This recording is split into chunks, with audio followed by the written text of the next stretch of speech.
2024-25 অর্থ বছরের প্রথম 6 মাসে অর্থাৎ জুলাই থেকে ডিসেম্বর পর্যন্ত রাজস্ব আদায় হয়েছে 1,56,419 কোটি টাকা, যা লক্ষ্যমাত্রার চেয়ে প্রায় 58,000 কোটি টাকা কম। জাতীয় রাজস্ব বোর্ড অর্থাৎ এনবিআর এর হালনাগাদ পরিসংখ্যানে এমন তথ্য জানা গেছে।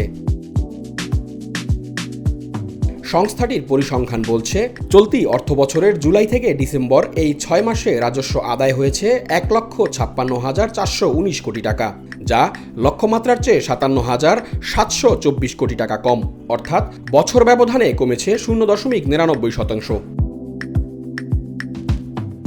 এদিকে লক্ষ্যমাত্রার তুলনায় রাজস্ব আদায়ের এই ঘাটতির জন্য বিশেষজ্ঞরা বিগত সরকারের আমলে নেওয়া অস্বাভাবিক বড় রাজস্ব লক্ষ্যমাত্রাকে দায়ী করছেন। বিশেষজ্ঞদের ভাষ্য, জুলাই থেকে আগস্টে দেশব্যাপী রাজনৈতিক অস্থিরতা ও পরবর্তী মাসগুলোতে অর্থনীতিতে প্রত্যাশিত গতি না ফেরা সহ এনবিআর এর মাঠ পর্যায়ের কর্মকর্তাদের কার্যক্রমে ধীরগতিও এর পেছনে দায়ী।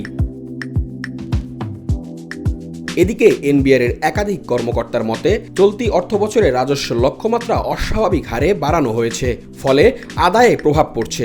এছাড়া সঙ্গে যোগ হয়েছে রাজনৈতিক অস্থিতিশীলতা, আবার বৈশ্বিক অর্থনৈতিক মন্দা, ডলারের মূল্যবৃদ্ধি, বড় প্রকল্পগুলোতে অর্থ ছাড় কমে যাওয়া সহ বেশ কয়েকটি কারণে আদায় কমে গেছে বলে জানিয়েছেন তারা।